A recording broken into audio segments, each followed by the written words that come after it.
think we are finally ready to get started. First off, thanks everyone for joining the session today. I know you guys got a lot of choices to pick from, so we're really happy for you to join us here to talk about sustainability. So before we dive right in, wanted to just get a quick kind of poll on the audience. Who here works in sustainability? Does anyone work in sustainability? Touch sustainability data? Okay, we got a few. How about operations? Operations, we got some software development engineers in here. Okay, got a couple of those. How about FinOps?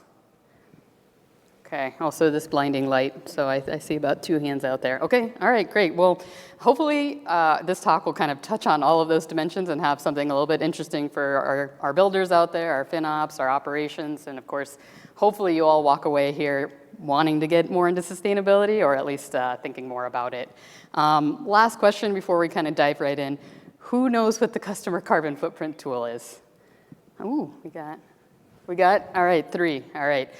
By the end of this talk, you will all know what the customer carbon footprint tool is, and hopefully you will all go there and check it out and see what it is and what information it can provide you. All right, let's jump here. All right, so just to recap, you are in session 332. In this session, I'm joined by some colleagues in Adobe and Salesforce to talk about how they're enabling their sustainability initiatives using the customer carbon footprint tool. My name is Alexis Bateman. I am at AWS, and I lead our sustainability tech team. We enable all of our sustainability objectives at AWS, whether that be on our net zero carbon objectives, our water positive, our renewable energy goals. We are sort of the backbone of those products and initiatives. And then today I am joined by Eric from Salesforce, who's a director of technology sustainability, and Rao from Adobe, who's in senior program manager for cloud FinOps. Thanks both for joining me today to talk about how you've leveraged CCFT to meet some of your goals. So we're going to get right in. Our agenda is pretty streamlined. First, we're going to talk about AWS sustainability. What are some of the goals that we have? And then, of course, how you actually can get insights and visibility into some of those goals through the customer carbon footprint tool, which is available in the AWS billing console. Then I'll turn it over to Eric to talk about Salesforce sustainability goals, what they're doing, and then, of course, how we've partnered on some of those sustainability objectives and some of the reporting and insights that we provide to enable them. And then we will then pass it off to Rao to talk about a similar set of initiatives in Adobe and how they're driving these initiatives together with us. And then we have a few targeted Q&A. I've had some conversations while I've been here in the short time in reInvent, and we kind of curated a few questions that we're going to talk about, which are, how is it, some topic areas around generative AI and sustainability, and so we'll end with that. And so that's our session for today, so we're going to dive right in. So AWS has sustainability at the core of a lot of our operations and how we provide services to you and to our builders and partners.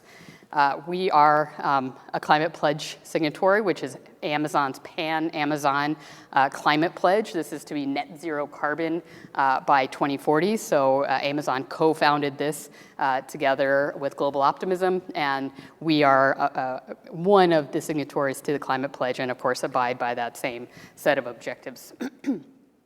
But how do we actually operationalize that at AWS? We have a few different pillars that we work towards. Some of them are our carbon-free energy, so how we actually supply our data centers with power, what sources of energy we use to actually power those across solar, wind, nuclear, striving to achieve renewable and carbon-free energy goals, also operating the most efficient as we can in our operations of our data centers. We also have circularity at the heart of a lot of how we build things. So whether that be looking at our critical raw materials, critical rare earth materials, how we take those back, as well as circularity initiatives for our components. So just a quick factoid that in last year we had over 23.5 million components recycled or sold on the secondary market since 2023, excuse me. We also have a water positive objective, so let me just build that out. We are seeking to be water positive by 2030, and we're about 53% of that the way there. What does water positivity mean? It actually means that we're replacing more water than we use in our operations of our data centers. So these are sort of like the three pillars that we are driving towards in AWS sustainability, and we partner across our entire company to achieve these objectives. But of course, so what does this look like at scale? So we're seeking to provide a sustainable infrastructure at scale across 120 availability zones, over 245 countries and territories, as well as over 38 geographic regions. We've also looked at some studies that compare that we actually operate more efficiently, about 4.1 times more efficient than on-premise. So we are actually kind of providing that efficiency for our customers that are coming to the cloud. But we know we can't do sustainability in isolation, so that's why, of course, today I'm joined by some of our customers to tell their story as well. So sustainability is a shared responsibility. We, as AWS, we had just talked about some of our goals across carbon-free energy, across water positivity. So we, as the infrastructure that are providing these cloud services, we can, support how we're building our servers and the components we put them, how we're cooling them, where the water is coming from, how we handle our waste, what energy we procure. So we, as AWS, can control those and provide those to our customers. But we also have the customer partnership where customers like yourself are leveraging our services. And so this would be where we need to actually support our customers on how they use AWS. So either that could be through the services we offer, that can be through the reporting and insights they're able to use to make decision making. And so this is something we call the shared responsibility model for sustainability. So if you're familiar with the well-architected pillar, this is one of the fundamentals of the sustainability pillars in the well-architected. So you can read a little bit more about it, but fundamentally this is sort of the relationship that we share between AWS and our customers as well. So, with that in mind, we as sustainability really needed to kind of understand and meet our customers where they were at as we were, understanding how we were what we were delivering, what goals we're taking, what kind of transparency, what kind of visibility they needed to actually meet some of their sustainability objectives. Because, again, not just the partnership model, but of course, our customers are running directly on AWS, so we are a portion of their footprint. So how do we start to build some of that relationship? It's been a longer term initiative, but one of the key initiatives was launching a carbon footprint tool in 2022. So our carbon footprint tool, and I'll show you a little bit more later what that looks like, and of course, kind of where you can learn a little bit more about it. But the customer carbon footprint tool actually shows our customer what portion of AWS's emissions they're responsible based on their usage. So you log into the billing console, you're able to see that allocated portion. And I'll talk a little bit about how we built that and we provide that to our customers. But what we learned along the way was we weren't listening close enough to our customers. We needed to know really what was blocking them from making some of their progress on their initiatives, how we could listen better. And so in 2024, I built that. We kind of opened a customer survey to some of our biggest, our most vocal, our most sustainability progressive customers to really gather them together to get feedback. And so through this mechanism, we're able to say, hey, what can we be doing better? And a lot of what we heard in the beginning was we need more transparency from AWS. We need to know, how our footprint looks running on AWS. We need to know more visibility about your operations. And so we've done a couple of things in response to that feedback, one of which was releasing our power usage effectiveness ratings in 2024 across our regions. And so that actually provides visibility into how we're actually using power on site in our data centers. We also released our water usage effectiveness earlier this year. So similar to power, this is also looking at how efficient we are in water usage in our data centers to cool things down. And so you're able to look at that at a regional level. And in 2025, along with some of what we heard was to kind of level up our customer carbon footprint tool. Customers wanted to know how we calculated those numbers. Could you tell us the methodology? Is this third-party verified? So we released a verified methodology to say this is actually how we're computing these numbers, and that we've had a third party say that this is up to speed. And so we did that earlier this year, along with better functionality and data export, so customers could get their allocated portion more easily. We also, and sorry for the shorthand, also released location-based emissions, which is a different type of methodology. So we have both our market-based emissions, which accounts for some of our energy attributes and other credits that we use in our total footprint, and then we have the location-based, which is essentially the grid. And this is our Scope 2 reporting. And then just recently, just about a month ago, we released something called Scope 3 emissions. I'll talk more about what that looks like across scopes, but what sort of like it now rounds out the complete pie of AWS's footprint. So we have all Scope 1, Scope 2, and Scope 3 emissions included in the tool so that our customers can actually see, where the sources of emissions are coming from, whether that be operation, whether it be our energy sources, or of course our Scope 3, so things like our hardware, that go into our server racks and et cetera.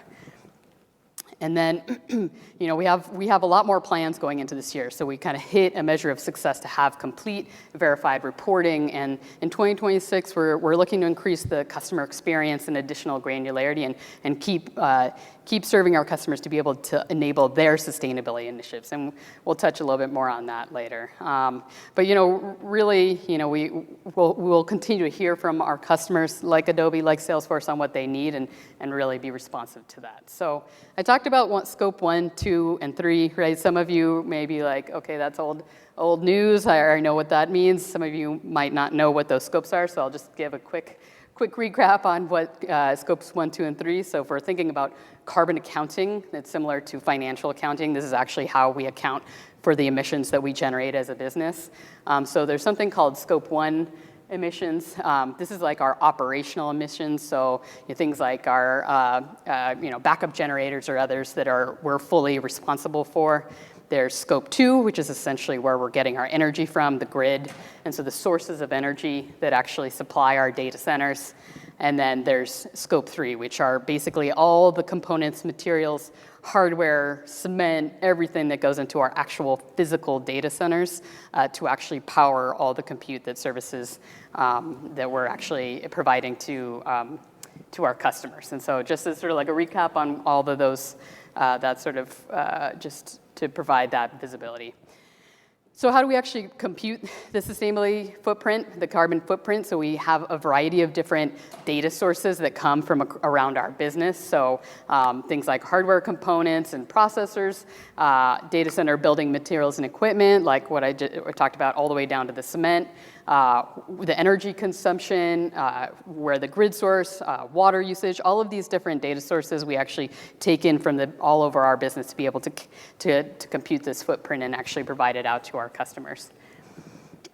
And so this all feeds into what I was talking about, the customer carbon footprint tool that we actually built to supply this to our customers. So how do we do this? We go through a couple different steps. Obviously, we have to ingest millions of data points from around the company to be able to actually generate that number. We orchestrate that. So obviously, we have numbers coming in that are on an hourly cadence, on a daily, weekly, monthly, right? So we have different orchestration of how we pull in and generate those numbers and actually tally them all up into our total footprint. We also, because it's carbon, we often need to either apply an emissions impact factor or we have a team of scientists that actually model the carbon emissions of things like our components that feed into our server racks. And then, of course, we need to persist and govern that data because it is data from around our entire company, which feeds into some of our downstream analysis and acts, so how we actually plan and forecast what we're doing to meet our 2040 objectives, and of course, how we're reporting monthly through the customer carbon footprint tool. And so I talked a little bit about how we kind of progressively take all these different components down. This is sort of how we go step by step on breaking down our top-down allocation for carbon emissions. And so we actually do look at across all our regions. We are looking down to the server racks, allocating to our foundational services, something like EC2 or S3, and then allocate those out to our non-foundational services. These are the ones that run directly on services like EC2, which are running on hardware. And then essentially we allocate that out to our customers. So across all of our AWS accounts, we actually then do an allocation model to say, okay, hey, Adobe across all of your accounts, this is the portion of the emissions that your usage is generating based on AWS's footprint. So this is a quick screenshot of the customer carbon footprint tool. I also, quick call out that we have our product manager, Marta Fraga here, who's actually supports the customer carbon footprint tool and will be at a demo. We'll segue it to that later, but if you can see sort of like this is sort of the screenshot, you navigate it to in billing console and you find the tab. And we can look at both market-based emissions and location-based emissions, and then you have different data exports in terms of the range that you can pull for your needs. This would be actually our market-based emissions of a sample account. Of course, this is nobody in particular's account, but you can see sort of the example here. And then here is our location-based emissions. So this was just sort of an overview on how we've actually got to the point where we are now across all of our sort of sustainability objectives and getting down to the CCFT. So now I just want to turn it over to Eric to talk a little bit about how we partnered and worked on this. All right, thanks. Thanks, Alexis. This is great. Appreciate everyone being here. It's definitely been a journey. Salesforce has been a customer of AWS for a while, and kudos to you guys for consistently pushing the envelope and bringing more sophistication to a very complicated problem. So thank you everyone who's worked on it. I'm Eric Ertzman. I lead our tech sustainability program at Salesforce. Want to give you guys kind of a big picture of what we mean when we say Salesforce sustainability. I'll talk about 4 quick pillars, and then we'll dive a little bit deeper into our infrastructure program. So, emissions reduction is probably one of the biggest first starting points that we focus on. We want to be net zero by 2040 as well, and that's looking at long-term scope 1 and 2 targets, total carbon, as well as our carbon intensity for our scope 3 targets. You can see those reflected up there. To do this, we have to reduce our value chain emissions significantly. That's scope 1, 2, and 3. And we want to be more efficient internally, the things we have control over per the shared responsibility model. But we also rely on and work with our main providers like AWS to continue pushing the envelope and decarbonizing. We have an Agentforce for Net Zero Cloud product, which is essentially a sustainability management console and helps our clients, really track, analyze, report, and reduce their environmental and social impacts. So it's something if you're in that industry, you should take a look. It's a great way to tally and footprint.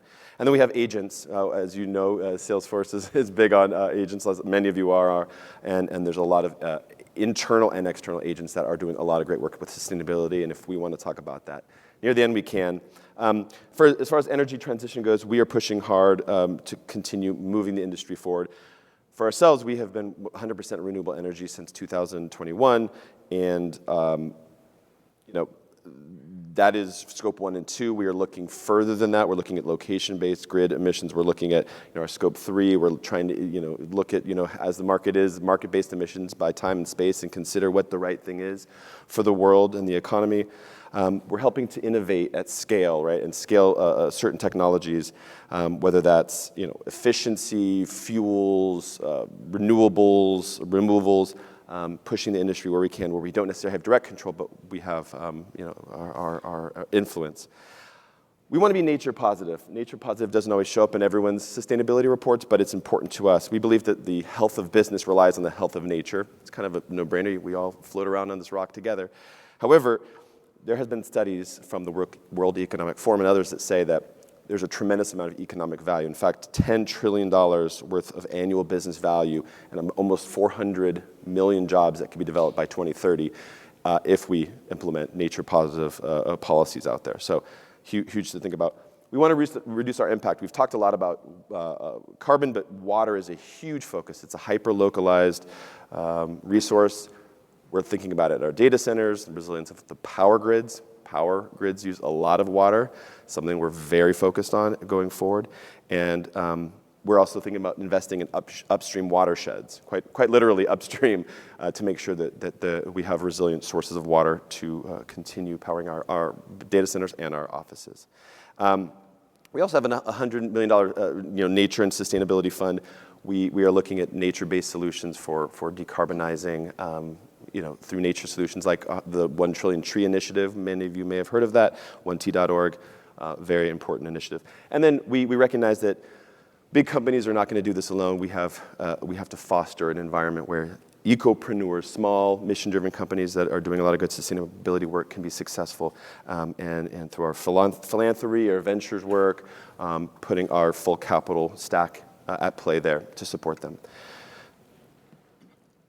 So when we talk about our infrastructure sustainability program, I'm focused on a few things over this year into next year on that right side. So all of these stuff, so keep an ear out for how data transparency and data feeds into each of these things, and I'll talk about that a little more in the next slide. But first and foremost, we're transitioning to public cloud. We have a lot of our co-location data centers currently, but we've been rapidly deploying on AWS over the last few years.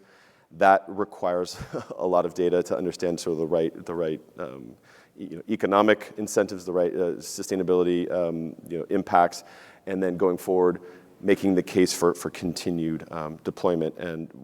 But to do that, we also have to right-size that utilization. We don't want to just willy-nilly just throw all of our capacity without making sure we're doing it in the right, most mindful, thought-out way. So we have been right-sizing our utilization and getting much more efficient over the last few quarters and years, really.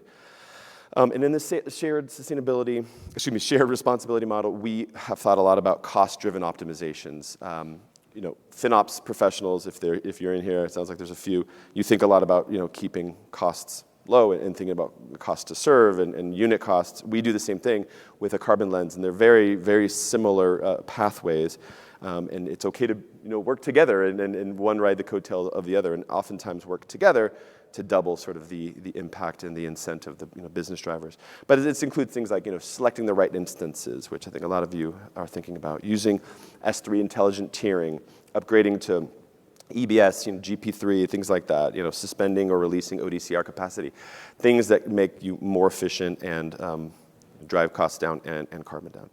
We're also kind of taking a view of our own infrastructure, deploying our customers in a more efficient and effective way.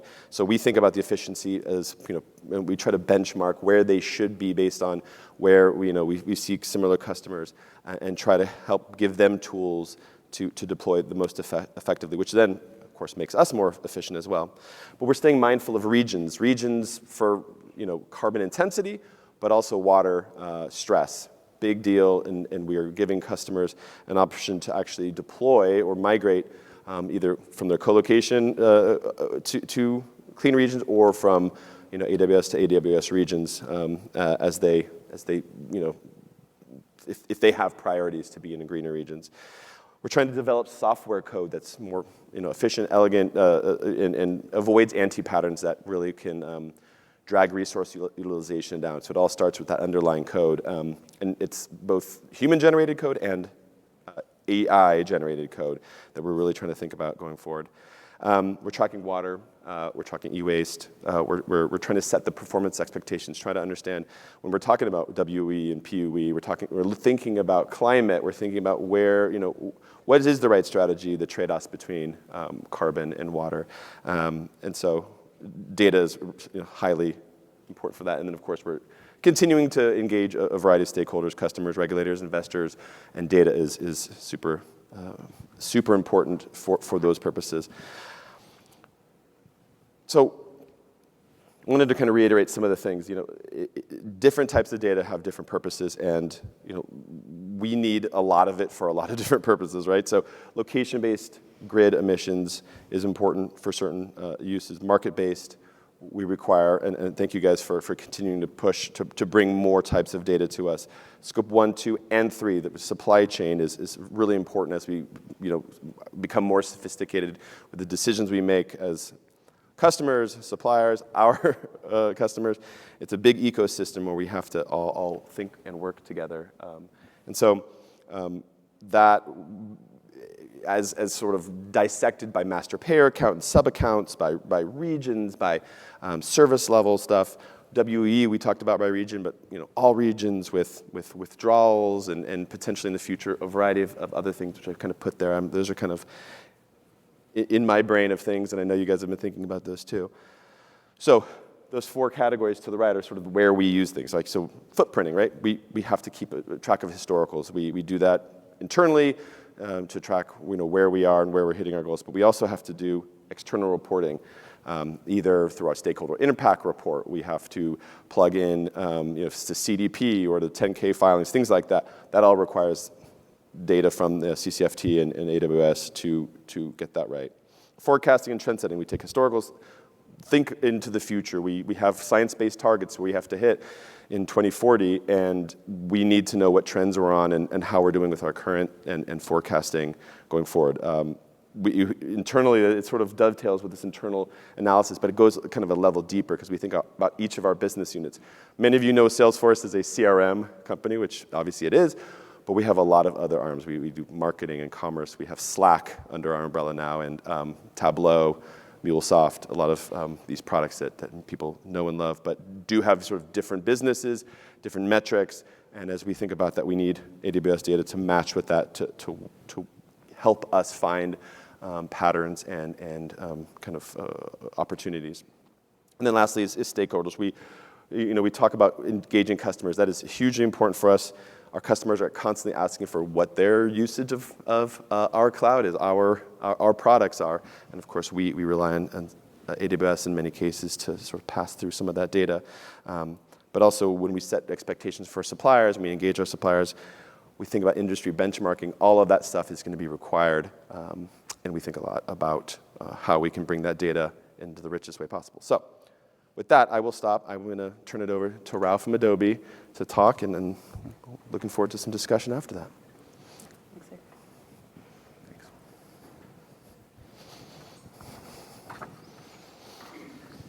Thank you, Alexis. So for that nice context as well as the introduction, and thanks, Eric, for walking through the Salesforce sustainability journey.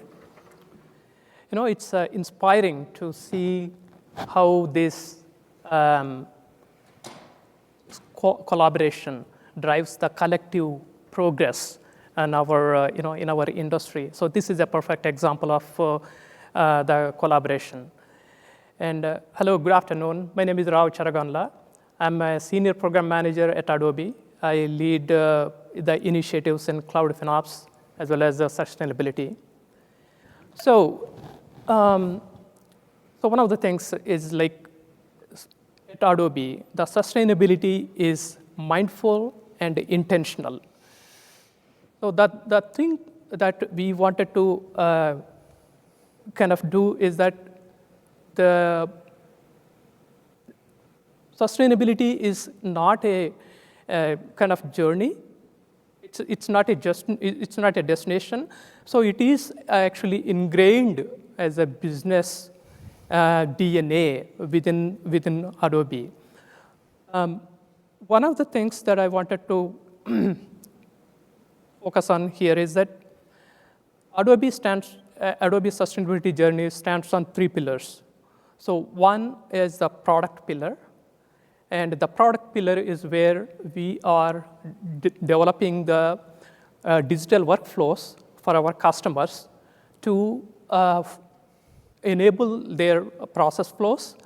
And the second one is that operational sustainability. In the operational sustainability, we are enabling our internal as well as external operations and efficiencies. And the third one is that we collaborate, which is the advocacy. We collaborate with our partners, with our customers, so that we are actually going together as one partner model. And to enable this strategy, we are actually we have actually developed 5 guiding principles. One is empower our customers through our products. You all probably aware Adobe Acrobat. I'm sure most of you are using Adobe Acrobat. Adobe Acrobat, Adobe Document Cloud, through which we enable digital workflows and through which we save billions of papers, which is printing, and also Adobe Sign, through which we are enabling the digital signatures, whereby reducing the logistical carbon. So second one is that building the sustainable, innovative workspaces for our employees. So our facilities are 80% of them are LEED certified. So what that means is that one of our recent buildings at Adobe headquarters, which has on-site renewable energy as well as our own water circulation system, which reduces the load on municipality. So the third area is that reducing the boosting of productivity within our own data centers for the Scope 1, Scope 2 emissions, whereby reducing the PUE and also kind of cutting down on the emissions. The fourth area is that employee engagement. So we have a number of green teams, and they engage thousands of our own employees who actually kind of do 90% of our waste recycling. That happens as part of the green teams and the effort. The last one is what we call it as a transparency. So bringing the transparency, that is through annual sustainability reports. The annual sustainability report, which not only kind of provides all the environmental parameters, but also brings down what is the ethical AI, ethical and sustainable AI, and as well as the data transparency into the mix of it. So these are the different, there are the 5 guiding principles that drives our overall strategy. So obviously, it is not just Adobe, but I think it's a partnership with our partners as well as the customers. Now, when it comes to our commitments, so we have our North Star. North Star is to become net zero by 2050, so which is kind of very similar to most of your organizations. So however, the milestones that you see here, the commitments that you see here, they're not just aspirations, but they are milestones to our progress. So 2 of the important milestones, what you can see here is that our operations, which is Scope 1, Scope 2, reducing our emissions by 42% by 2030. And the second one target is that our supply chain, reducing that the emissions by 52%, which is where our cloud as well as our supply chain, they sit in this category. And apart from that, so we have 4 of the different operational milestones. 100% renewable energy, electricity by 2025. And then 90% of our waste has global waste recycling diversion. And again, 80% of our energy buildings continue to maintain the LEED certification. And then 25% is reduce the water consumption goal, both within our own data center as well as kind of overall per employee. So sustainability, driving sustainability is not as a kind of, it's a shared responsibility. Obviously, the partnership is a very important aspect. So there are three things that to keep in mind. One is data, right?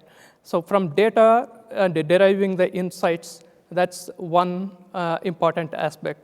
Second one is that reporting aspect.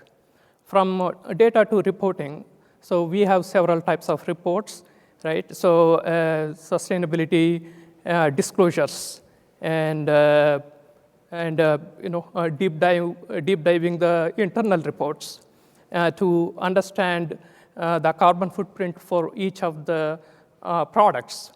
And the third thing is that how we are actually kind of going to get that programmatic data access to our from the CCFT standpoint. So our partnership with AWS is that our inventory, Adobe inventory, is standards aligned, as well as we are greenhouse gas protocol enabled. But where the CCFT data adds value is that it enhancing the data so that we do our own data in the form of spend-based estimates. So to bring this the precision together, so that is where the Scope 3 data that plays an important role here. So again, in summary, so again, sustainability is a shared responsibility and a shared progress that we are making. Thank you for all the support from the AWS, and that we were kind of bringing that information together. Again, let's make every pixel and every partnership count. Thank you. Awesome. Thank you. Awesome. Thank you. Actually, the funny story is last year, Rao and one of his colleagues, Sridhar, said that this year we wanted to be on stage talking about how he delivers Scope 3. And so we actually came full circle moment that we are here on stage presenting that. So we just have a little bit more to wrap up here. So obviously, as you saw, the headline of our talk, collaboration is key, right? And sustainability, we can't do this in isolation, sitting up here with two of our customers, right? And telling us how we need to kind of meet our commitments and our goals and drive transparency, but also, their part in, driving their sustainability initiatives and the demand. There are things that you can do, like running well-architected pillar reviews that have a sustainability dimension, so you can work with account managers and any of our technical field community to do those type of sessions. But of course, like I started the talk today, and I saw that only 3 of you have seen the CCFT, so that means by the end of this conference, I want all of you guys to have seen the CCFT. So please go see Marta and some of our good friends over in the showcase at the Venetian. There's a very large sign that says sustainability. There's a bunch of cool demos. Please go and check it out. It will be worth your time, I promise. And then a shameless plug is I'm doing another talk tomorrow where we actually talk about how we built some of our core data infrastructure using AWS native services. So please also join me for that if you want to see a little bit more of the guts of like how we built this using some of our core data and AI services that actually feed this into the customer carbon footprint tool, which you can do.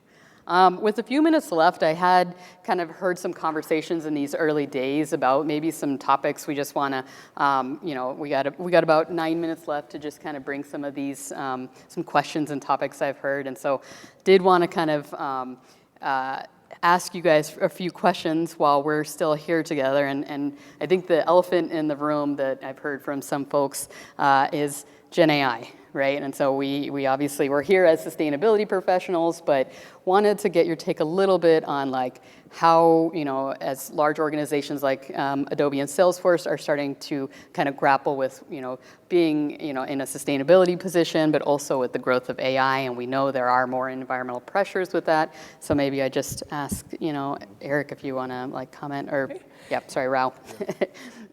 Sure, I can start. I think a couple of things is that, Gen AI is really a force multiplier. Certainly, it has a double edge. One is that kind of a positive from the opportunities standpoint. There are several opportunities. One is to kind of how we can bring that unstructured data together, and then to kind of from data to insights. That is certainly is feasible from the sustainability data standpoint, and also to bring that to all the way to the ESG disclosures that we publish. So that's something that we do, and that is been happening. But on the other side, which is the challenges front, is obviously kind of we all know there are a couple of things that are adding up. One is that the more you bring in the GPUs, then you are adding more energy and your water consumption. So which like for an organization like Adobe, the carbon footprint is growing, right? And the other area is that you are refreshing that GPUs so frequently. There is a e-waste that is happening unless you are kind of extending the life of that GPUs within that.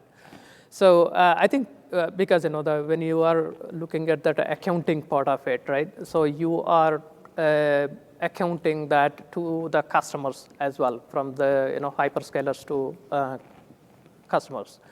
So this is where the opportunities. There are opportunities. There are challenges. But I think it also kind of depends on like when we look at the finally like ROI versus the cost. So we are kind of I know sustainability is one of the pillars for the well-architected framework. But what we were trying to do is that to introduce the sustainability as part of the region selection process. So that's something is definitely is helpful from that. Great. Yeah, Thoughts there? obviously we're looking at a lot of scary things in the future that may come from AI, but I'm fairly bullish on it. I think that AI is actually going to help sustainability quite a bit. Yes, we have to be mindful of our data center energy usage, and we will. But I honestly think that AI has an opportunity to transform these infrastructure systems, right? When you're talking about data centers, being able to do better intelligent automation really allows you to save costs, be more reliable, be more efficient. And even upstream from that, like the power grids, right? There's a tremendous amount of opportunity, I think, to forecast, supply and demand with around time and space to get more, benefits there. Integrate more renewables to the grid, things like that. So I'm excited, and also it's going to accelerate innovation. The IEA, I think, said that 50% of the carbon reduction we're going to see in 2050 will come from technologies not even invented yet. Which means that we got to get these technologies online, and the faster we can do that, the better. And AI, I think, is really going to push that forward quite a bit. And I think just modeling, I think AI does this really great. We just take so much data and help us model things. And when we think about mitigation, whether it's like near-term stuff around like flood risk or sea ice change, things like that, or longer-term things like drought or tree canopy, growth and water retention. Those are important. And then even policies, like how certain programs will change behaviors, like carbon pricing, things like that. AI can help generate models around what's going to be the most impactful and help our policymakers and our businesses and other organizations do better. So it's just an exciting time. I think just like for the rest of the world and industry, there's all opportunities, but I think sustainability really needs to leverage AI as much as possible.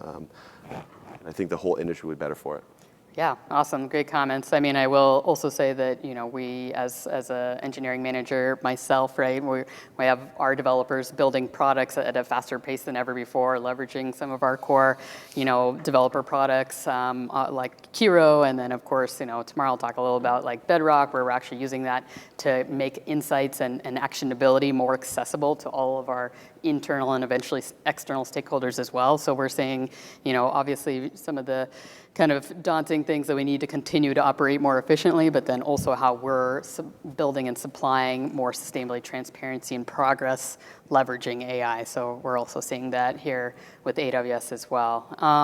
So I wanted to ask just one more question. We and maybe we'll have time for a third one, but we obviously talked about our journey this year, right? And kind of where we thought we were last year. We were like, we're never going to get there, but we got here, and we're on this stage saying, we've kind of reached this moment. Do you think we're done? Have we checked the box? Are we ready to go home now? Or what else, are Adobe and Salesforce needing from AWS in this space? Can you talk a little bit about how some of the initiatives you're driving and how we're going to continue to collaborate?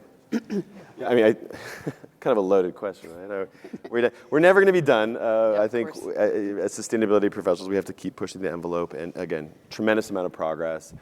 It's not mission complete quite yet for any of us, but I do want to reiterate that customers really do care, and I think the world cares. I know we're in a time right now of very interesting political winds, and I think it's a time for business to lead, show leadership and be true to your values. The pendulums will continue swinging constantly for the next 100, 200, 500 years.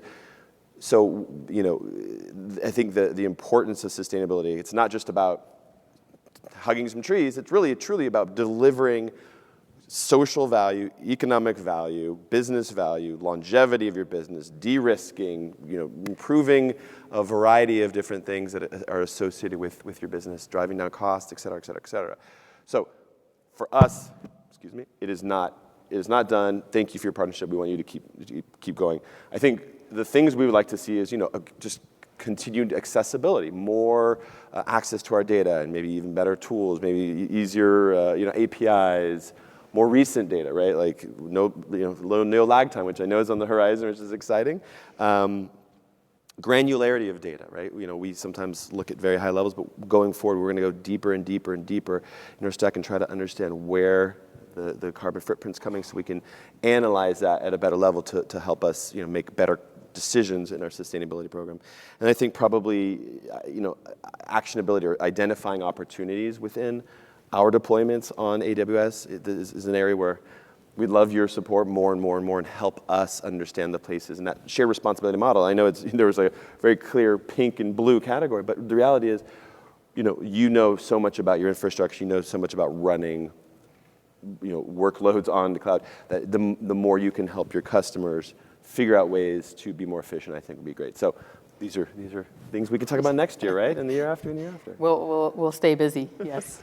Yeah, I could just say ditto, but one of the things, though, certainly more and more of our customers are asking about what's the carbon footprint for your product X. We are not there yet. I think we at this point of time to kind of trying to bring that together to be able to dissect and then allocate it to the product level. It takes a little bit of more for the effort.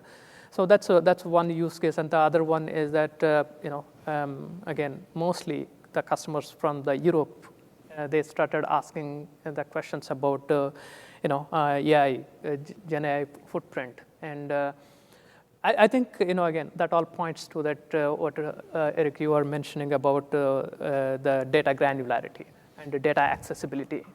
I think those are the top items on our agenda as well.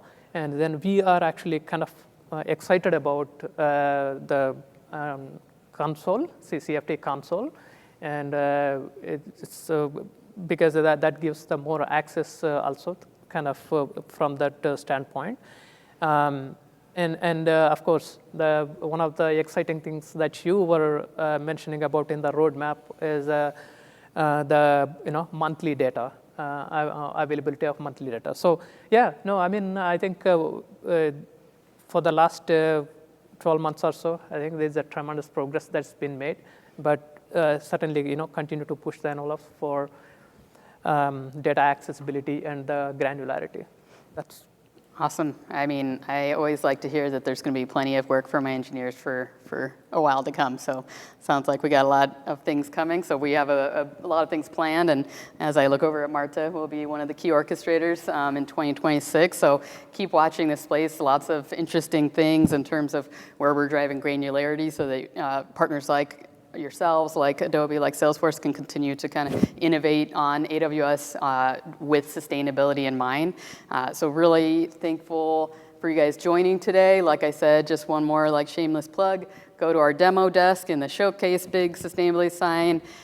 Would love to see your faces again tomorrow at the other session where we're actually going to do a chalk talk, building out sort of the infrastructure, how we built some of the underlying, I like to call it guts of the CCFT. So would definitely be happy to see you there as well. Also, please rate our session 5 out of 5 stars. We are, sustainability is still fundamental, right? It's still super important. So want to keep bringing back these insights and bringing back these perspectives for you. So really appreciate your time today.